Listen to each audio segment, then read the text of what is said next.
Ó Mãe Santíssima, intercedei por nós para que possamos bem compreender os ensinamentos de vosso Divino Filho, nosso Senhor e Salvador Jesus Cristo, e as explicações dos pais da Igreja.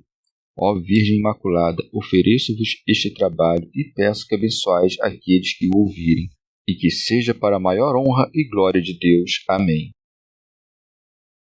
Senhor onipotente, purificai o meu coração e os meus lábios. Vós, que purificastes os lábios do profeta Isaías com carvão em brasa, e dignai-vos, por tal modo, purificar-me com a vossa misericórdia, para que possa dignamente anunciar o vosso santo Evangelho. Por Jesus Cristo nosso Senhor. Amém. Senhor, abençoai-me. Que o Senhor resida no meu coração e nos meus lábios, para que anuncie digna e convenientemente o seu Evangelho. Amém. Evangelho de Nosso Senhor Jesus Cristo, segundo São Lucas.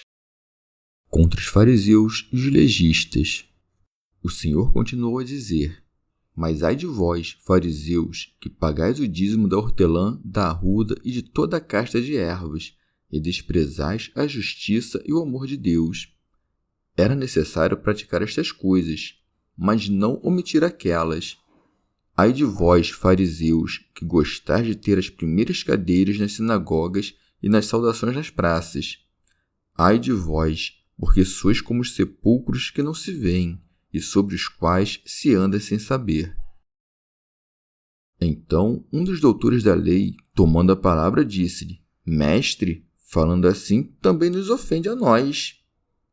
Jesus respondeu-lhe: Ai de vós também, doutores da lei, porque carregais os homens de pesos insuportáveis, e vós nem com o dedo vosso tocais a carga. Comentários dos Pais da Igreja. Santo Agostinho. Os fariseus tiravam a 10ª parte de todos os seus frutos e o davam de esmola, o que um cristão não faz de ordinário. Riram-se, portanto, desse conselho que lhes fazia Jesus, como se já não cumprissem a obrigação da esmola. Deus, sabendo disso, acrescenta: Mas ai de vós, fariseus, que pagais o dízimo da hortelã, da arruda e de toda a casta de ervas, e desprezais a justiça e o amor de Deus. Ora, isso não é dar esmola. Dar esmola é praticar a misericórdia. Se compreendes essa verdade, começa por ti mesmo. Como afinal podes ser misericordioso com o outro se és cruel contigo? Ouve a Escritura quando diz: Tem piedade da tua alma, procurando agradar a Deus. Retorna à tua consciência, tu que vives mal ou infielmente.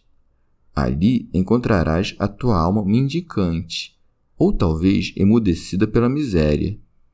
Na justiça e no amor dá esmola à tua alma. O que é a justiça? Que te desagrades a ti mesmo. O que é o amor? Que ames a Deus e ames o próximo. Se te esquivas de dar essa esmola, por maior que seja o teu amor, nada fazes realmente, porque nada fazes por ti mesmo.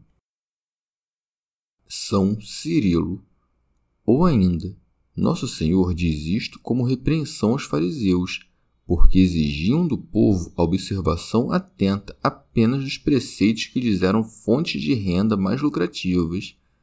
Daí que não deixassem passar nem da menor parte das hortaliças, mas descuidavam o amor a Deus e aos deveres da justiça. Teofilacto Diócrida. Como os fariseus menosprezavam Deus, tratando com indiferença as coisas sagradas, Nosso Senhor lhe recomenda o amor de Deus. Por justiça, dá a entender o amor ao próximo, pois o justo julgamento do próximo só pode vir do amor a ele. Santo Ambrósio. Ou ainda, recomenda-lhes a justiça, porque não conformam à justiça tudo o que fazem, e o amor, porque não amam a Deus com verdadeiro afeto. Todavia, para que, zelosos da fé, não negligenciemos as obras, em poucas palavras encerra a perfeição do homem fiel, que consiste em ser aprovado tanto na fé quanto nas obras. Era necessário praticar estas coisas, mas não omitir aquelas. São João Crisóstomo. Na hora de falar do costume da purificação entre os judeus, passou completamente ao largo disso. Mas, como o dízimo era uma espécie de esmola, e ainda não era chegado o tempo de abolir de vez a lei, por isto é que diz: era necessário praticar estas coisas. Santo Ambrósio. Nosso Senhor também refuta a arrogância dos judeus, que buscavam sempre as posições de destaque. Daí que siga: ai de vós, fariseus, que gostais de ter as primeiras cadeiras nas sinagogas e as saudações nas praças. São Cirilo. Com a repreensão que dirige aos fariseus, Nosso Senhor torna melhores não a eles, mas a nós. Com efeito, querem expurgar-nos da ambição e ensinar-nos a não buscar a aparência no lugar da realidade, como faziam então os fariseus. Receber a saudação de alguns homens e ser posto à frente deles não prova que sejamos dignos. Esse tipo de coisa, afinal, acontece a muitos, ainda que não sejam bons. Daí que acrescente: ai de vós, porque sois como os sepulcros que não se veem. Quem deseja receber a saudação dos homens e ser posto à frente deles, a fim de ser tido em grande estima, não difere dos sepulcros, que por fora brilham cheios de ornamentos, mas por dentro estão cheios de imundície. Santo Ambrósio. São como sepulcros que não se veem, falsificam sua aparência e enganam os olhares dos que passam. Daí que siga: e sobre os quais se anda sem saber, de modo que, por fora, ostentam aparência bela, mas por dentro estão cheios de fedor e podridão. São João Crisóstomo. Que os fariseus fossem assim não é nada estranho. Já nós, que fomos considerados dignos de nos tornarmos templos de Deus, se de repente virarmos sepulcros cheios de fedor, isto sim é o cúmulo da desgraça. São Cirilo. Disto, o apóstata Juliano concluiu que devemos evitar os sepulcros, que, segundo Cristo, são imundos. Mas ele não compreendeu o significado das palavras do Salvador. Não mandou, afinal, nos afastarmos dos sepulcros, mas comparou-os aos fariseus hipócritas.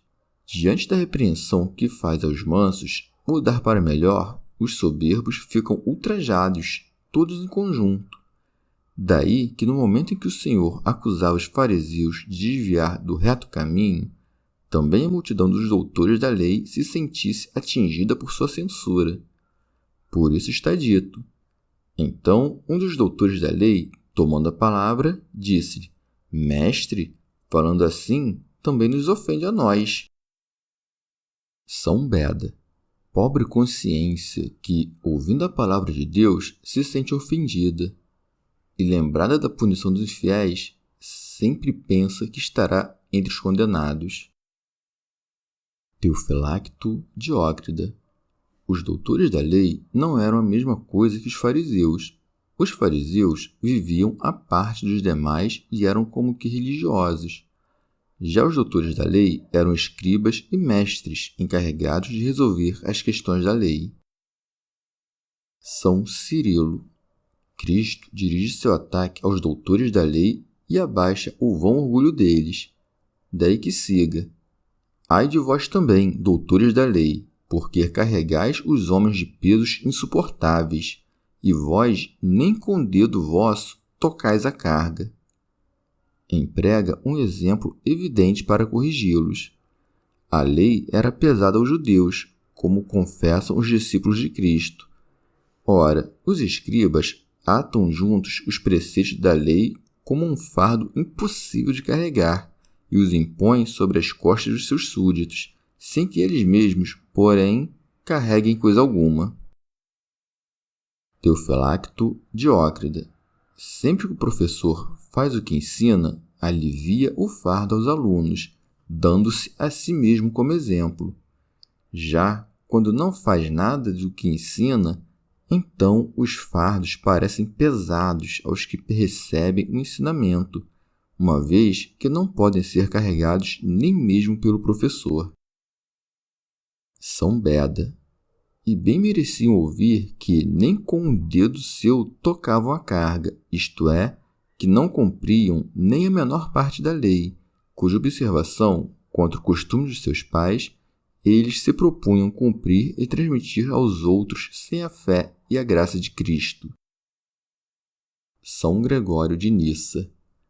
Há muitos assim também hoje em dia, juízes severos do pecado alheio, porém fracos atletas de Cristo, legisladores inflexíveis, mas falhos observadores, homens que nem se aproximam da vida honesta nem chegam sequer a tocá-la, mas que a exigem impiedosamente dos seus súditos.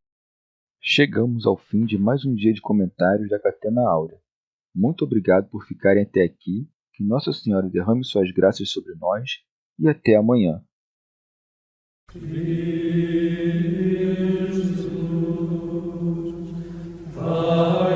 Jesus,